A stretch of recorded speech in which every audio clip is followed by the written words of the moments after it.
Film yang sebentar lagi akan Anda saksikan ini menjelaskan bagaimana manusia diciptakan dan tahap-tahap apa saja yang dilalui sampai terbentuk wujud manusia. Film ini adalah tentang diri Anda.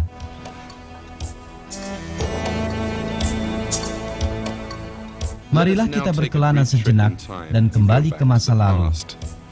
Marilah kita menyelami sebuah kisah yang luar biasa yang penuh keajaiban. Marilah kita lihat seperti apa wujud manusia pada awalnya.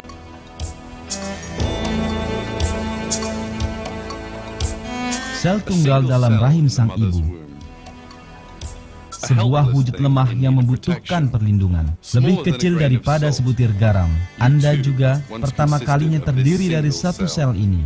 Sebagaimana setiap orang di seluruh dunia ini. Kemudian sel ini membelah.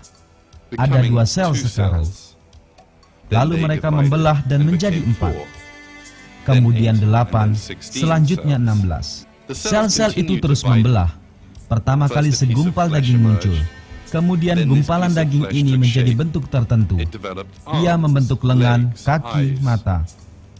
Ia tumbuh 100 miliar kali lebih besar daripada sel awal dan 6 miliar lebih berat.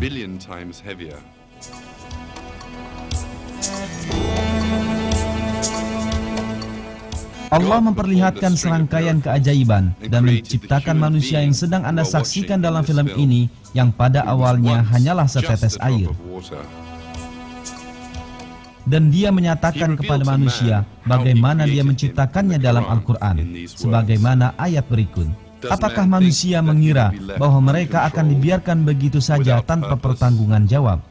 Bukankah dia dahulu setetes mani yang ditumpahkan ke dalam rahim? Kemudian mani itu menjadi segumpal darah. Lalu Allah menciptakannya dan menyempurnakannya.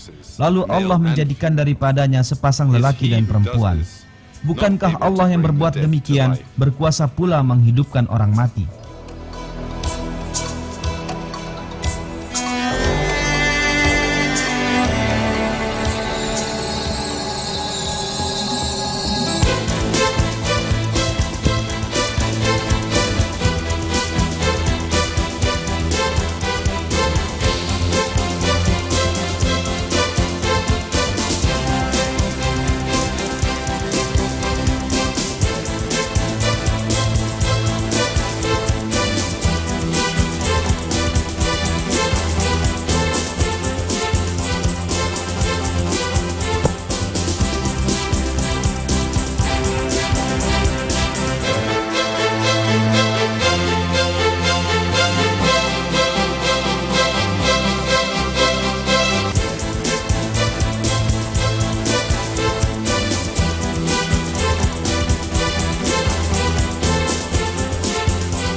Orang-orang yang sama sekali disibukkan oleh segala aktivitas hidup mereka sehari-hari tidak mampu merasakan keajaiban terpenting yang terjadi persis di depan mata mereka.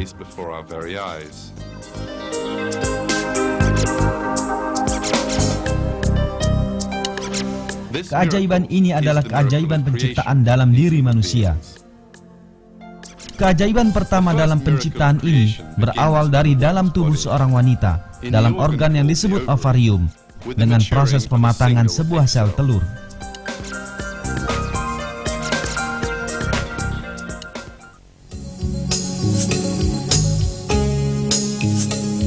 Terpampang sebuah perjalanan panjang di hadapan telur yang sedang mengalami pematangan ini. Ia pertama-tama akan memasuki organ yang disebut tuba fallopi, lalu berjalan melaluinya dengan menempuh jarak yang jauh hingga akhirnya sampai ke rahim sang ibu. Sesaat sebelum telur yang matang dilepaskan dari ovarium, tuba fallopi telah siap untuk menangkapnya. Dengan gerakan-gerakan sensitif, ia mencoba menemukan posisi sel telur ini di bagian paling atas ovarium. Sebagai hasil pencarian ini, tuba fallopi menemukan telur yang sedang mengalami pematangan tersebut dan menarik sang telur ke arahnya. Dan akhirnya, perjalanan sang telur pun kini telah dimulai. Sang telur diharuskan melakukan perjalanan sejauh keseluruhan panjang tuba fallopi. Tetapi ia tidak memiliki organ yang membantunya untuk melakukan tugas ini seperti sirip atau kaki. Untuk itulah, suatu sistem khusus telah diciptakan untuk perjalanan telur ini.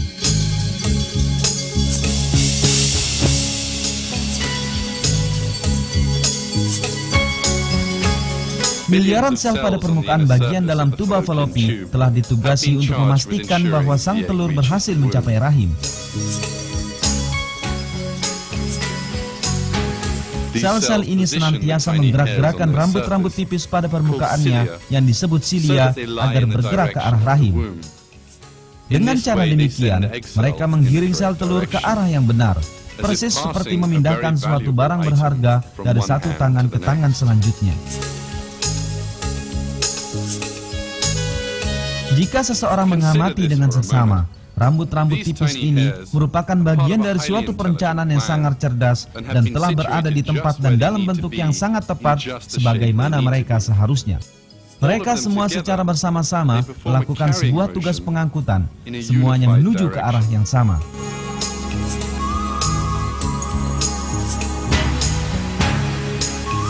Jika salah satu bagian dari sel-sel tersebut tidak melaksanakan fungsinya, atau jika mereka melakukan tugas pengangkutan ini dengan arah yang berlainan, telur tersebut tidak akan mencapai tujuannya, dan kelahiran bayi tidak akan terjadi.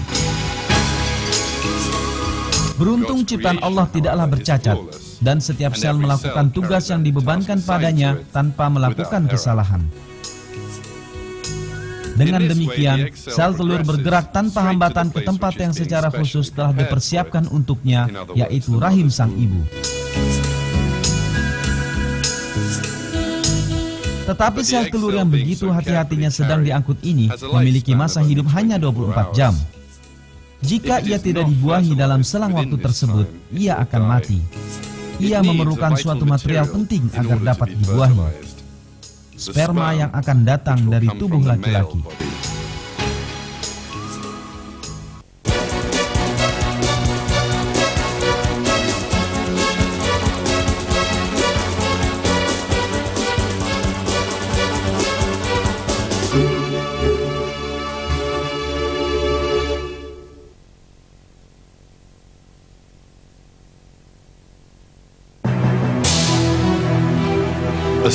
Sperma adalah sel yang bertugas membawa informasi genetis laki-laki ke sel telur dalam tubuh wanita.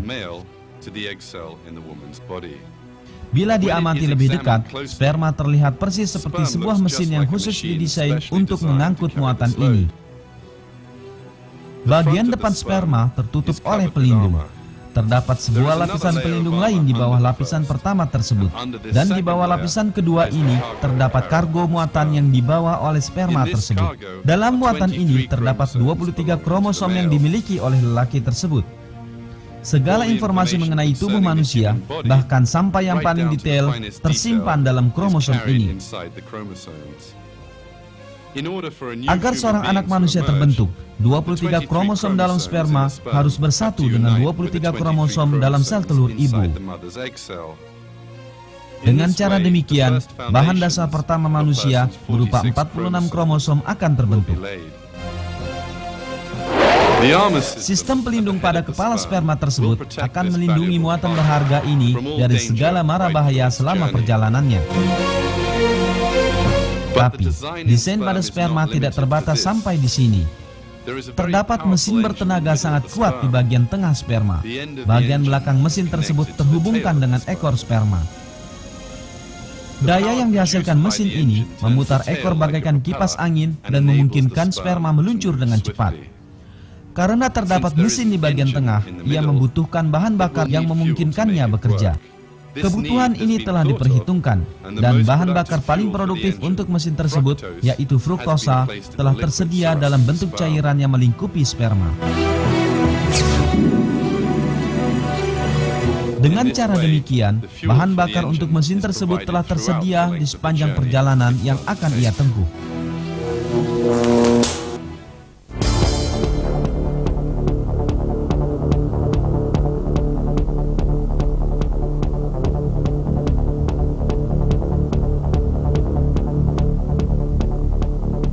Dengan desain yang sempurna ini, sang sperma bergerak cepat dan langsung mengarah ke sel telur.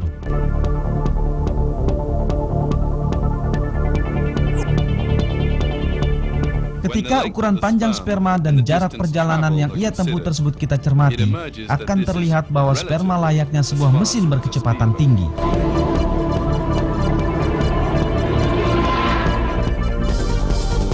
Pembuatan mesin-mesin ajaib ini dilakukan dengan cara yang sangat ahli.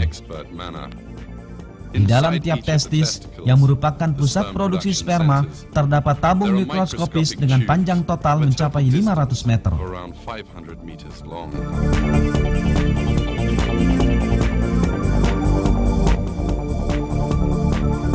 Proses produksi di dalam tabung-tabung mungil ini persis layaknya sistem perakitan menggunakan ban berjalan pada pabrik modern.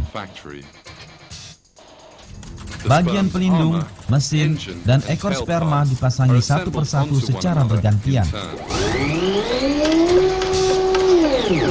Yang muncul sebagai hasilnya adalah sebuah keajaiban teknik yang luar biasa.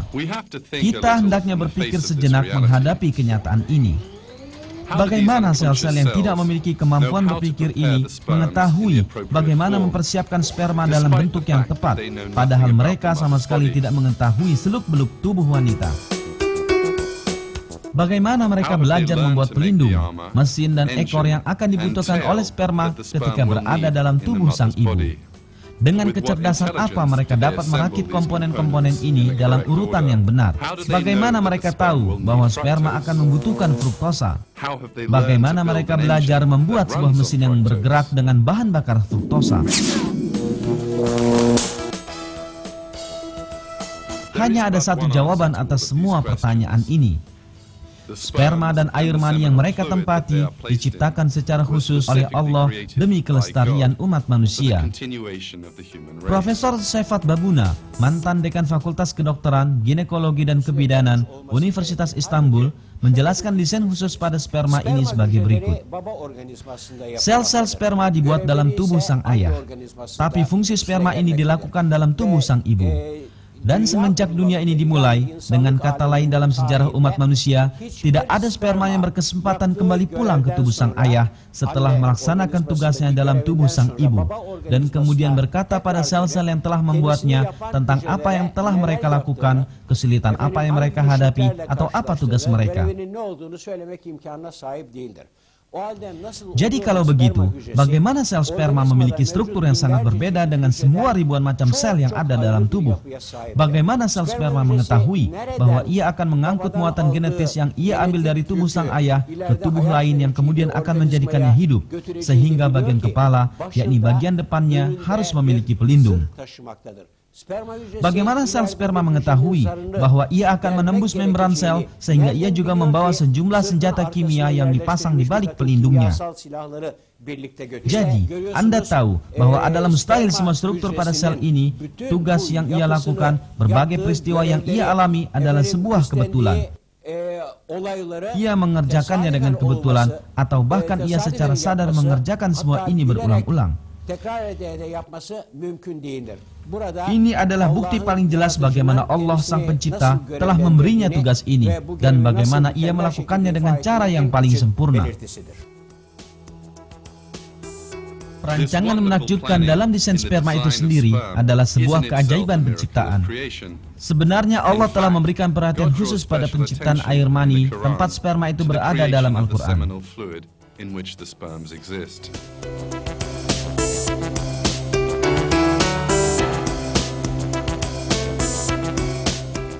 Kami telah menciptakan kamu, maka mengapa kamu tidak membenarkan hari berbangkit? Maka terangkanlah kepadaku tentang nuftah yang kamu pancarkan. Kamukah yang menciptakannya, atau kamikah yang menciptakannya?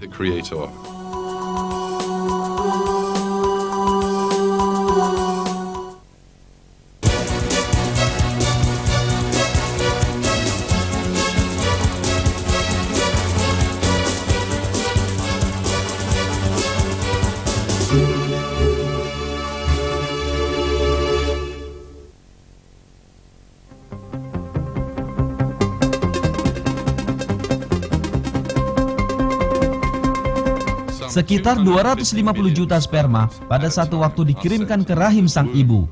Angka ini sengaja dibuat tinggi, sebab segera setelah sperma-sperma itu memasuki tubuh sang ibu, mereka mendapati diri mereka berhadapan dengan bahaya mematikan. Terdapat campuran pekat asam di dalam organ reproduksi sang ibu yang menghalangi pertumbuhan bakteri. Campuran asam ini juga mematikan bagi sperma. Dalam beberapa menit saja, dinding rahim diliputi jutaan sperma yang mati. Beberapa jam kemudian, sebagian besar dari 250 juta sperma tersebut akan mati.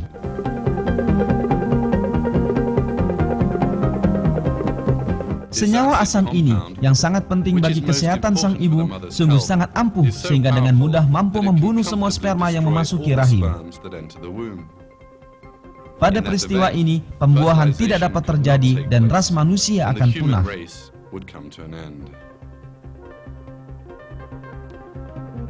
Akan tetapi Allah yang menciptakan sperma juga menciptakan pencegahan melawan bahaya yang akan ditemui sperma dalam rahim sang ibu. Pada saat sperma sedang diproduksi dalam tubuh sang ayah, senyawa basa ditambahkan pada cairan yang berisi sperma tersebut.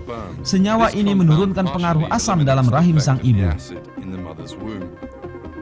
Oleh sebab itu, sejumlah sperma lolos memasuki rahim sang ibu dan berhasil mencapai pintu masuk ke tuba falopi.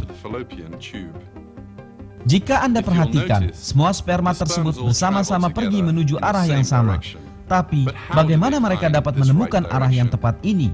Bagaimana mereka mengetahui letak sel telur yang tidak lebih besar daripada setitik debu? Sperma mampu menemukan jalan ke arah telur akibat adanya satu sistem lain yang tercipta sempurna yang ikut berperan. Sang telur melepaskan zat kimia untuk menarik perhatian sperma yang berada sekitar 15 cm darinya ke arah telur tersebut. Sperma ini bergerak lurus ke arah telur setelah menangkap signal kimia tersebut.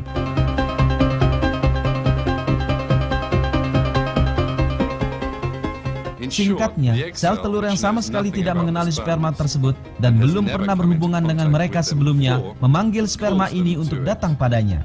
Dua sel yang sama sekali belum pernah kenal mampu untuk saling berkomunikasi. Ini adalah satu bukti lagi bahwa telur dan sperma diciptakan dalam bentuk paling ideal satu sama lain.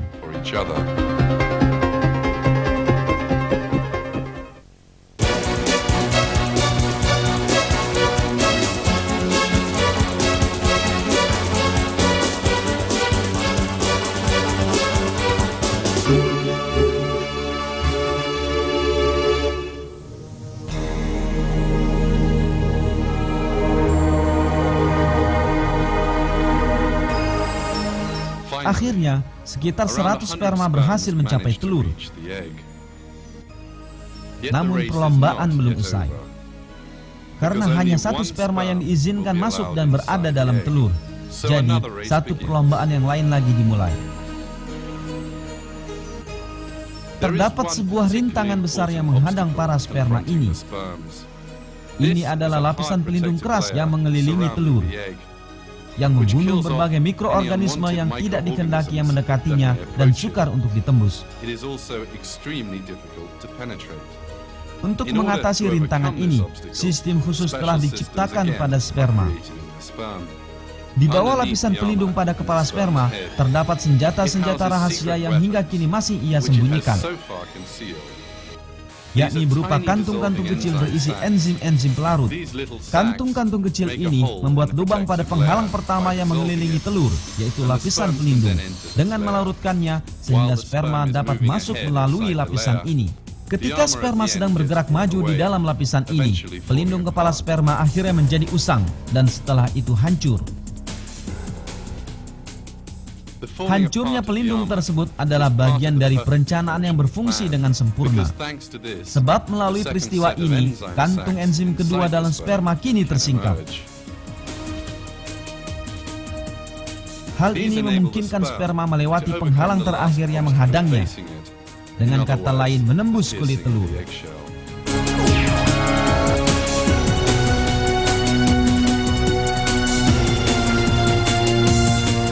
Anda kini sedang melihat gambar yang diambil dengan mikroskop elektron. Sperma memiliki pelindung berwarna merah.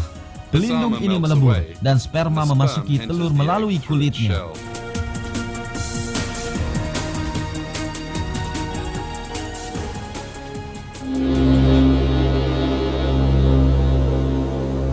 Gambaran sempurna tentang pertemuan antara sperma dan telur tidak berakhir sampai di sini.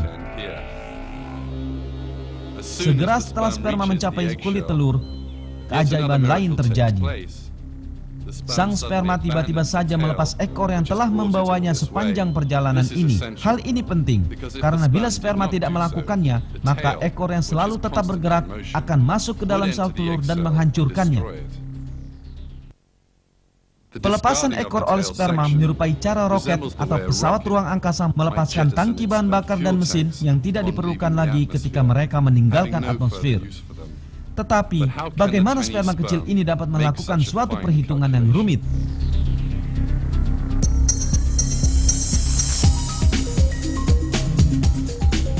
Agar sperma mampu melakukan perhitungan ini, ia harus tahu bahwa ia telah sampai pada akhir perjalanannya dan oleh karenanya tidak lagi memerlukan ekornya.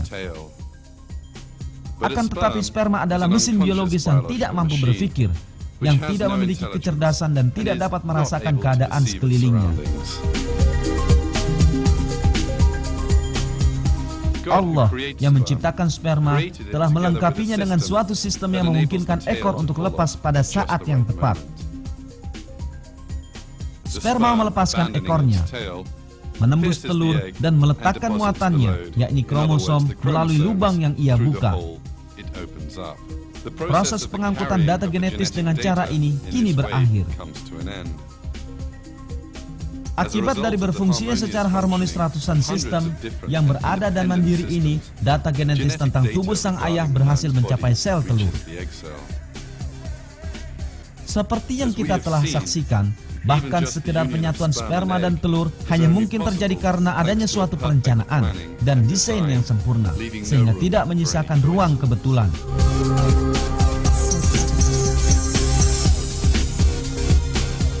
Sekalipun orang-orang tidak menyadari hal ini, kecerdasan dan perencanaan yang terlihat di setiap bagian dari peristiwa ini adalah bukti jelas yang menunjukkan bahwa manusia diciptakan oleh Allah.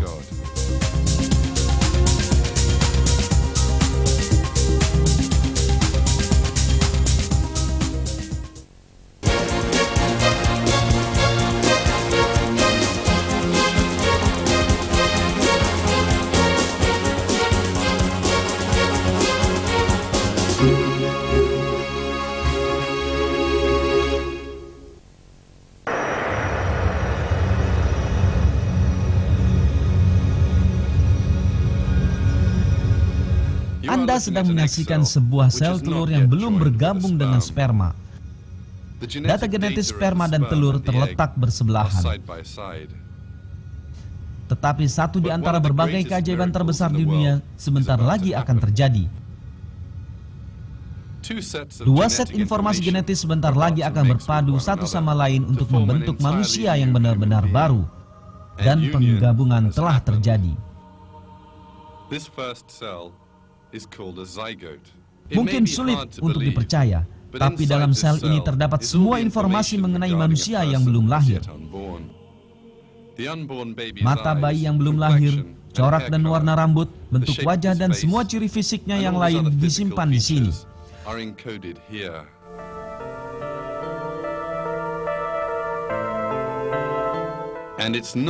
Dan bukan hanya penampakan luarnya, tetapi juga rangkanya, organ dalam, kulit, pembuluh darah, dan bahkan bentuk dan jumlah sel darah yang beredar melalui pembuluh-pembuluh ini, dan semua detail tubuhnya juga ditentukan di sini.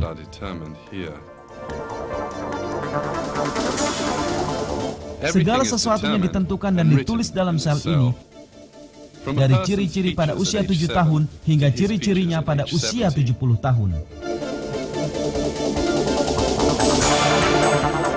Segera setelah pembuahan, sel akan melakukan satu lagi pekerjaan yang sangat mengagumkan. Ia membelah, dan 2 sel baru terbentuk.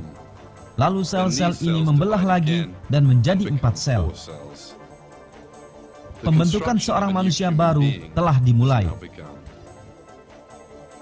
Tetapi, mengapa sel memutuskan untuk membelah? Mengapa ia bertugas membentuk manusia baru?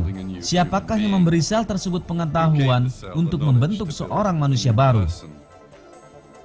Pertanyaan ini menghantarkan kita pada keberadaan Allah, pemilik ilmu dan kekuasaan tanpa batas, yang menciptakan kita, dunia ini, manusia yang ada di dunia, sel-sel dalam tubuh manusia, dan di seluruh alam semesta.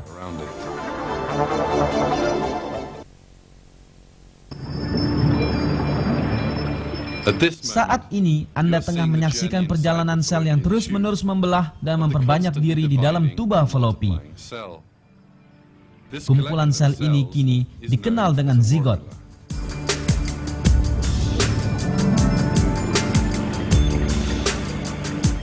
Pada saat sel-sel dalam zigot membelah dan memperbanyak diri, sesuatu yang aneh terjadi. Beberapa sel mulai tumbuh berbeda dari yang lainnya. Sel-sel terdahulu berkumpul di bagian tengah, dan mereka ini dikelilingi oleh sel-sel yang tumbuh menjadi sel jenis lain. Dalam waktu singkat kemudian, kumpulan sel di bagian tengah akan membentuk embrio. Dengan kata lain, sel-sel pertama dari bayi yang akan dilahirkan. Dan kumpulan sel di sekelilingnya akan membentuk plasenta yang akan memberi makan untuk embrio. Sel-sel yang tumbuh berbeda satu sama lain, dan penentuan untuk membentuk embrio atau plasenta dianggap oleh dunia ilmu pengetahuan sebagai sebuah keajaiban besar. Ada perintah rahasia yang membuat sel melakukan hal ini.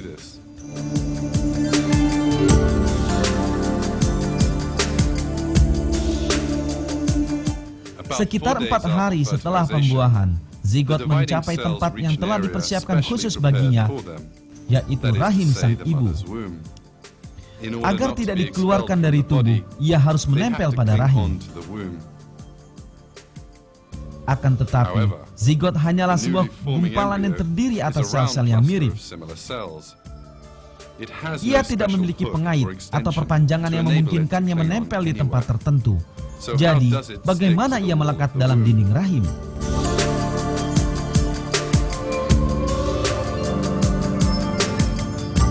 Ini juga telah diperhitungkan sebelumnya. Ketika zigot mencapai dinding rahim sang ibu, suatu sistem khusus melakukan perannya. Yang Anda sedang saksikan sekarang adalah zigot yang baru saja mencapai rahim sang ibu. Terlihat di bawah mikroskop elektron. Sel-sel pada bagian paling luar zigot mengeluarkan enzim khusus yang melarutkan dinding rahim.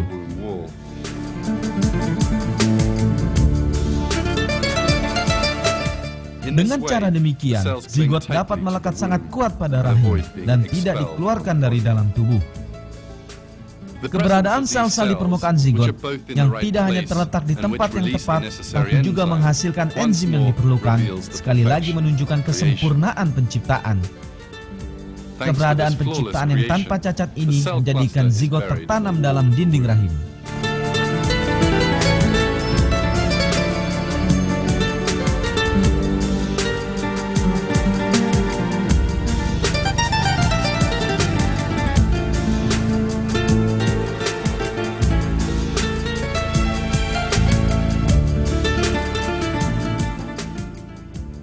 makhluk baru yang menempel pada rahim dan mulai tumbuh, kini dikenal sebagai embrio.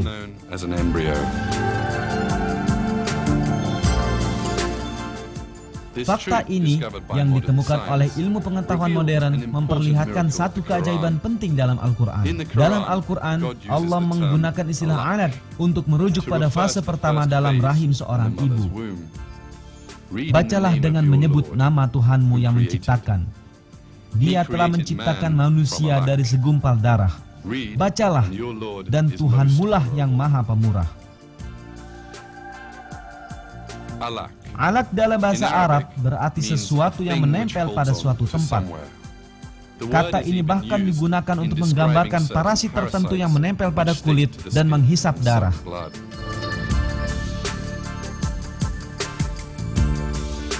Dengan kata lain, dalam Al-Quran yang diturunkan pada saat pengetahuan manusia tentang biologi masih terbatas, sebuah kata telah digunakan yang dengan tepat melukiskan zigot dalam rahim sang ibu.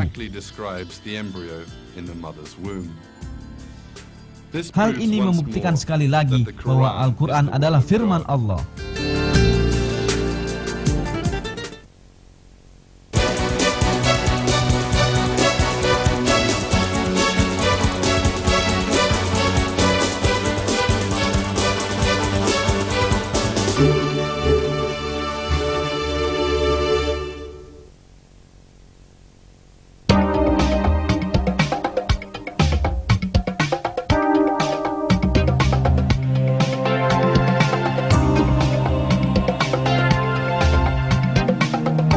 Makhluk hidup bersel satu yang tak terhitung jumlahnya mendiami bumi kita, sebuah planet yang dipenuhi kehidupan.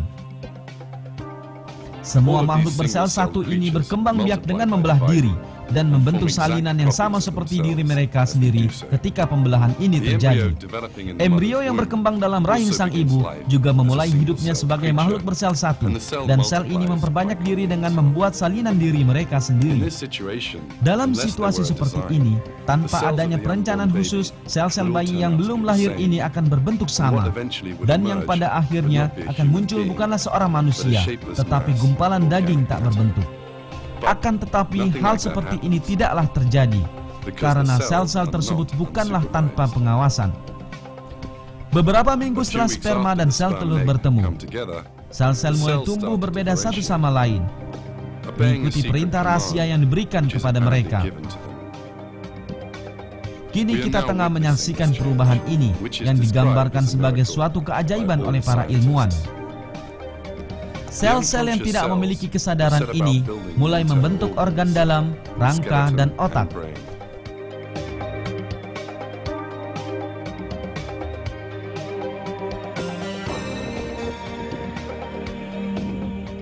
Sel-sel otak telah mulai terbentuk pada dua celah kecil ini. Pemandangan yang sedang Anda lihat sekarang ini, yang diambil menggunakan mikroskop elektron, adalah tahap awal perkembangan otak.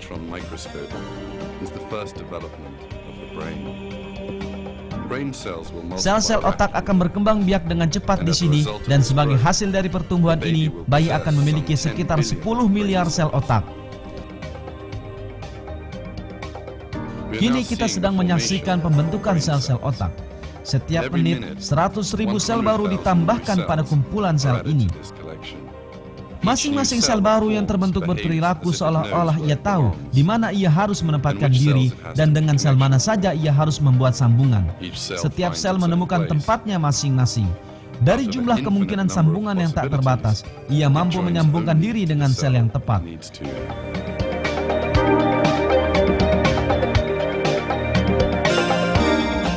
Terdapat 100 triliun sambungan dalam otak manusia. Agar sel-sel otak dapat membuat triliunan sambungan ini dengan tepat, mereka harus menunjukkan kecerdasan yang jauh melebihi tingkat kecerdasan manusia. Padahal sel tidak memiliki kecerdasan sama sekali. Dan tidak hanya sel otak. Setiap sel yang membelah dan memperbanyak diri pada embrio pergi dari tempat pertama kali ia terbentuk, langsung menuju ke titik yang harus ia tempati. Dan setiap sel menemukan tempat yang telah ditetapkan untuknya. Dan di sini, dengan sel manapun mereka harus membentuk sambungan, mereka akan mengerjakannya.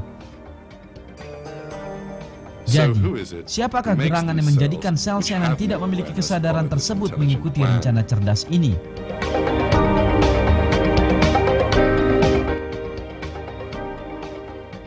Profesor Sefat Babuna memberikan jawaban sebagaimana berikut. Bagaimana semua sel yang identik ini bergerak menuju tempat yang sama sekali berbeda, seolah-olah mereka secara mendadak menerima perintah dari suatu tempat dan berusaha agar benar-benar terbentuk organ-organ yang sungguh berbeda. Hal ini jelas menunjukkan bahwa sel yang identik ini yang tidak mengetahui apa yang mereka kerjakan, yang memiliki genetika dan DNA yang sama, tiba-tiba menerima perintah dari suatu tempat. Sebagian dari mereka membentuk otak, sebagian membentuk hati, dan sebagian yang lain membentuk organ yang lain lagi. Proses pembentukan dalam rahim sang ibu berlangsung terus tanpa henti. Sejumlah sel yang mengalami perubahan tiba-tiba saja mulai mengembang dan mengerut. Setelah itu, ratusan ribu sel ini saling berdatangan dan sel-sel ini membentuk jantung. Jantung ini akan terus-menerus berdenyut seumur hidup. Sesaat lagi kita akan melihat sebuah keajaiban yang nyata. Sel-sel yang berdiri sendiri secara terpisah satu sama lain ini sesungguhnya adalah sel-sel pembuluh darah. Lalu sel-sel ini mendadak mulai bergabung satu sama lain dan membentuk sambungan di antara mereka. Dan sel-sel tersebut membentuk pembuluh darah. Mari kita saksikan pemandangan menakjubkan lagi.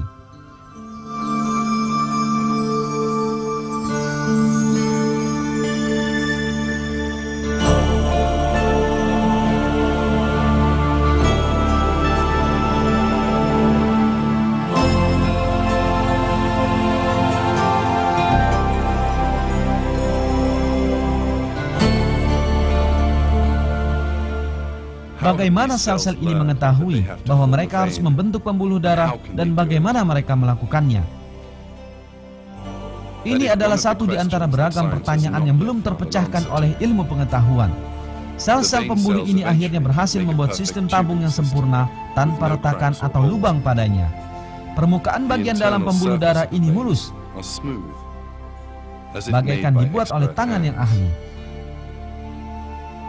Sistem pembuluh darah yang sempurna ini akan membawa darah ke seluruh bagian tubuh bayi. Jaringan pembuluh darah ini memiliki panjang lebih dari 40.000 km. Ini hampir menyamai panjang keliling bumi. Perkembangan dalam perut sang ibu berlangsung tanpa henti. Pada minggu kelima, tangan dan kaki embrio mulai terlihat. Benjolan ini sebentar lagi akan menjadi lengan. Beberapa sel kemudian mulai membentuk lengan.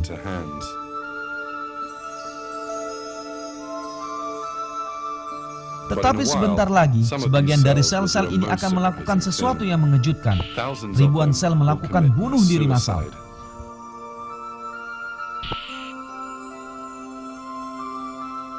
Mengapa sel-sel ini membunuh diri mereka sendiri? Kematian ini memiliki tujuan yang amat penting. Bangkai-bangkai sel yang mati di sepanjang garis tertentu ini diperlukan untuk pembentukan jari jemari tangan. Sel-sel lain memakan sel mati ini, dan celah-celah kosong terbentuk di daerah ini. Celah-celah kosong tersebut adalah celah di antara jari-jari kita. Akan tetapi, mengapa ribuan sel mengorbankan dirinya seperti ini? Bagaimana dapat terjadi sebuah sel membunuh dirinya sendiri agar sang bayi dapat memiliki jari-jari pada saatnya nanti? Bagaimana sel tersebut tahu bahwa kematiannya adalah untuk tujuan tertentu? Semua ini sekali lagi menunjukkan bahwa semua sel penyusun manusia ini diberi petunjuk oleh Allah.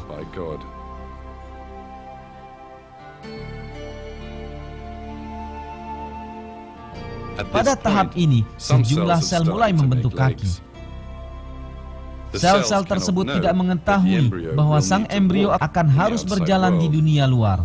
Tapi mereka tetap saja membuat kaki dan telapaknya untuk sang embrio.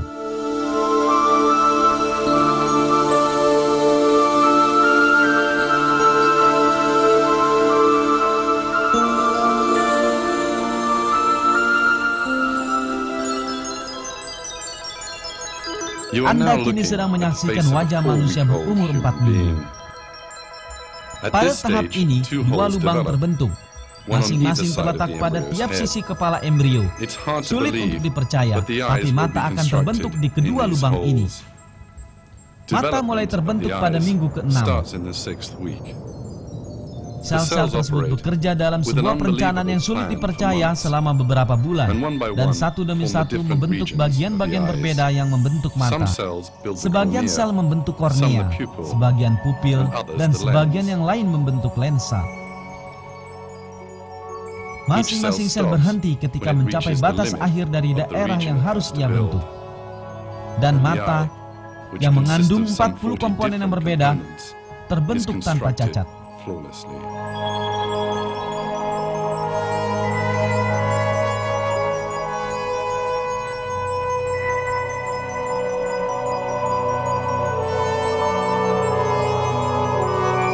Dengan cara demikian, mata yang diakui sebagai kamera paling sempurna di dunia ini muncul menjadi ada dari sebuah ketiadaan di dalam perut sang ibu.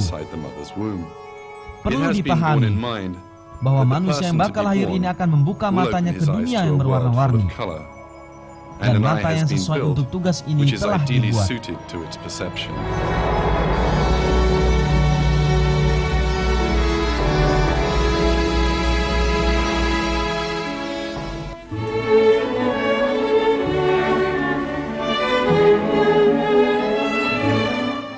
Suara yang akan didengar oleh bayi yang belum lahir ini dan musik yang akan didengarnya juga telah diperhitungkan. Telinga yang akan mendengarkan musik tersebut juga dibentuk dalam perut sang ibu. Sel-sel tersebut membentuk alat penerima suara terbaik di dunia.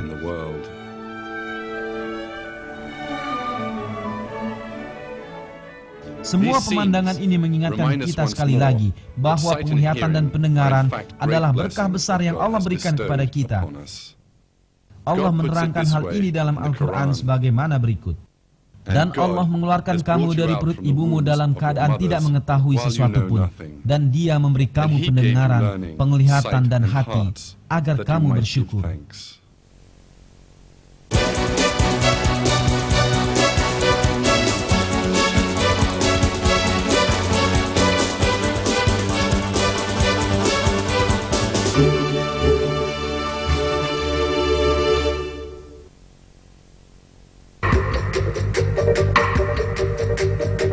Segala informasi yang hingga kini telah kami sampaikan, yakni tentang pertumbuhan dan perkembangan embrio dalam rahim sang ibu, diperoleh dari penelitian ilmiah selama 30-40 tahun terakhir.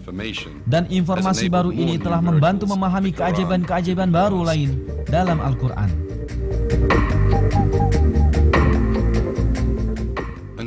Hingga baru-baru ini, terdapat keyakinan bahwa kerangka terbentuk pada saat yang bersamaan dengan otot. Tetapi penelitian terakhir telah mengungkap kebenaran yang sebelumnya tidak diketahui manusia. Jaringan tulang pertama tumbuh dan terbentuk dalam embrio, dan kemudian jaringan otot terbentuk menyelubungi tulang-tulang ini.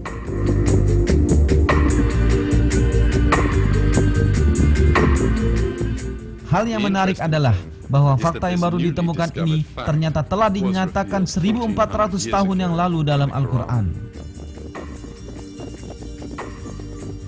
Kemudian air mani itu kami jadikan segumpal darah. Lalu segumpal darah itu kami jadikan segumpal daging. Dan segumpal daging itu kami jadikan tulang belulang. Lalu tulang belulang itu kami bungkus dengan daging. Kemudian kami jadikan dia makhluk yang berbentuk lain. Maka Maha Sucilah Allah, pencipta yang paling baik.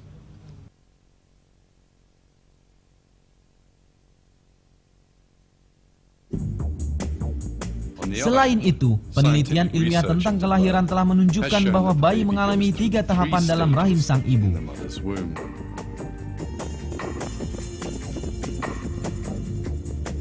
Fakta ini diuraikan dalam buku pelajaran embriologi, Basic Human Embryology, sebagaimana berikut.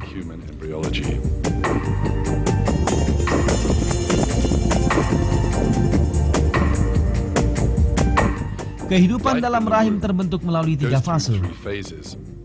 Pre-embryonik, 2-5 minggu pertama. Embryonik, hingga akhir minggu ke-8. dan janin dari minggu ke-8 hingga masa kelahiran. Informasi yang kita ketahui menggunakan teknologi masa kini ini, yang merupakan hasil penelitian panjang bertahun-tahun, ternyata telah disebutkan dalam Al-Quran 1400 tahun yang lalu. 3 fase dalam rahim sang ibu ini diterangkan dalam Al-Quran sebagaimana berikut. Dia menjadikan kamu dalam perut ibumu, kejadian demi kejadian dalam 3 kegelapan. Yang berbuat demikian itu adalah Allah, Allah Tuhan kamu, Tuhan yang mempunyai kerajaan. Tidak ada Tuhan melainkan Dia. Maka bagaimana kamu dapat dipalingkan?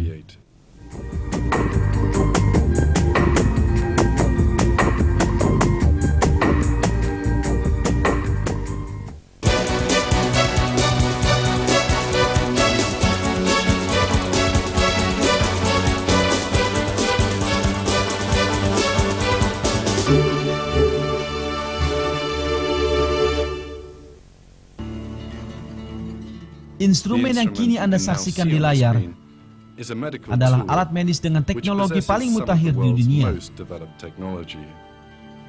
Ini adalah sistem penyangga kehidupan. Mereka yang berada dalam perawatan intensif terhubungkan dengan alat ini. Tapi teknologi sebanyak ini sama sekali kalah ketika dibandingkan dengan sebuah peralatan canggih lainnya.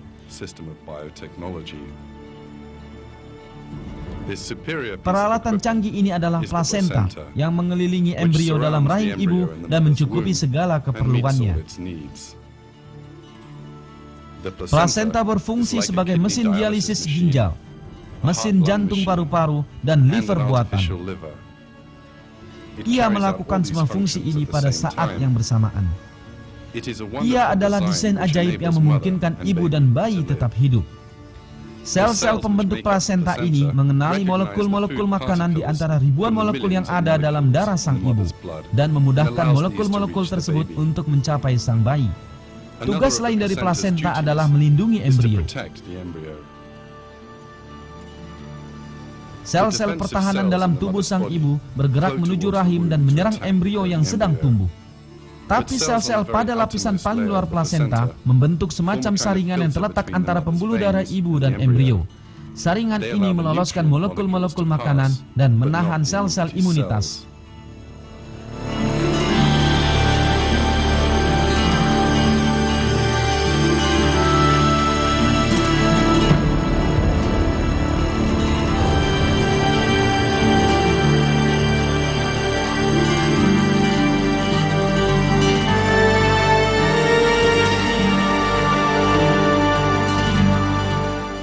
Jika pekerjaan memikirkan dan mencukupi kebutuhan embrio yang sedang tumbuh ini diberikan kepada manusia dan bukan pada plasenta, maka embrio tersebut akan mati dalam beberapa menit saja.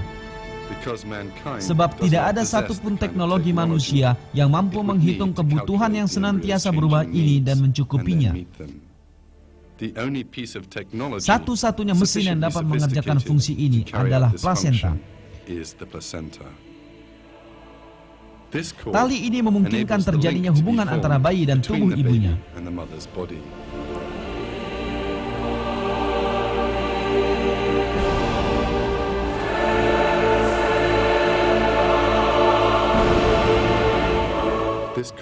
Tali yang dipotong dan dibuang setelah kelahiran ini merupakan sebuah keajaiban desain dan melakukan tugas penting selama 9 bulan.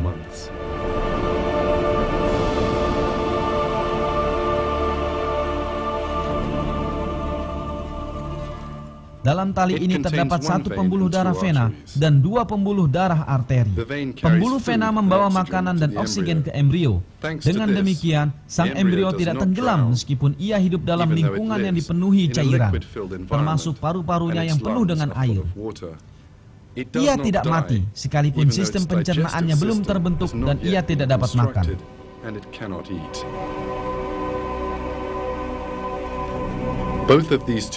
Dua kebutuhan dasar ini disediakan bagi embrio melalui perutnya.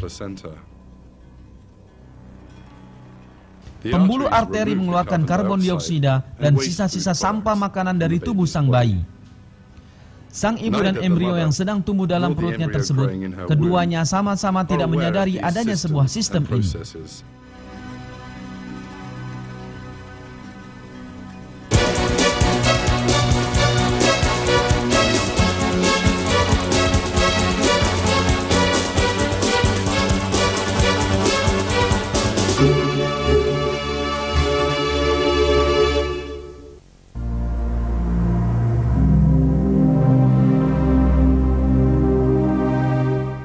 Seiring dengan pergantian bulan, bayi dalam perut sang ibu tumbuh dengan mengambil bentuk tertentu. Ia telah siap untuk memulai kehidupan di dunia luar.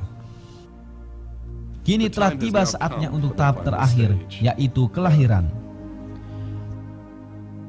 Tapi ada bahaya besar menghadang sang bayi yang sedang menunggu dalam perut ibunya. Bayi akan lahir melalui rahim dan di antara tulang panggul sang ibu. Ini adalah bahaya besar bagi bayi. Karena ketika proses kelahiran berlangsung, kepala bayi akan dipaksa keluar melalui lubang sempit ini dan tengkoraknya akan mengalami tekanan. Akan tetapi pengamanan khusus telah dipersiapkan untuk melindungi kesehatan bayi. Tulang-tulang tengkorak bayi yang sedang lahir bersifat lunak. Di samping itu, berbeda dengan manusia dewasa, tulang-tulang pembentuk tengkorak tidak menyatu satu sama lain. Hal ini menjadikan tulang-tulang tersebut meregang sedikit ketika kelahiran berlangsung. Celah-celah di antara tulang-tulang ini mencegah tengkorak agar tidak remuk selama berlangsungnya proses ini. Dengan cara ini, sang bayi lahir dengan selamat dan tengkorak serta otaknya tidak mengalami kerusakan. Dalam bulan-bulan selanjutnya, tengkorak ini akan mengeras dan bayi tersebut akan menjalani hidupnya secara normal dan sehat.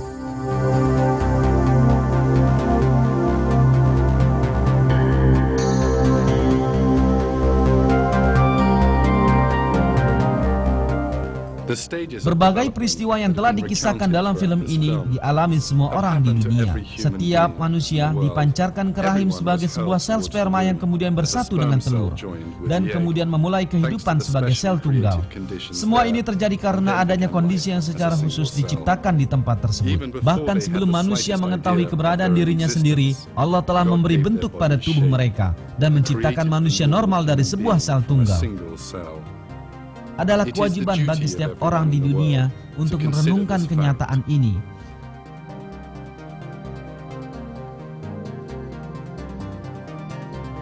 Dan kewajiban Anda adalah untuk memikirkan bagaimana Anda lahir ke dunia ini dan kemudian bersyukur kepada Allah.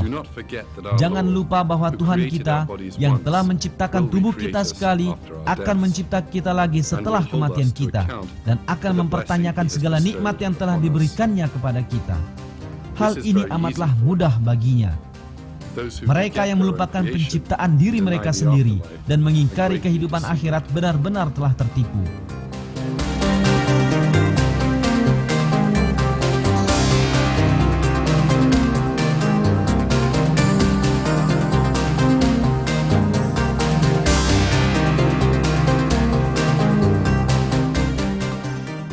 Allah berfirman tentang orang-orang ini di dalam Al-Quran. Dan apakah manusia tidak memperhatikan bahwa kami menciptakannya dari setitik air mani, maka tiba-tiba ia menjadi penantang yang nyata. Dan ia membuat perumpamaan bagi kami, dan dia lupa kepada kejadiannya. Ia berkata, siapakah yang dapat menghidupkan tulang belulang yang telah hancur luluh? Katakanlah, ia akan dihidupkan oleh Tuhan yang menciptakannya pada kali yang pertama, dan dia maha mengetahui tentang segala makhluk.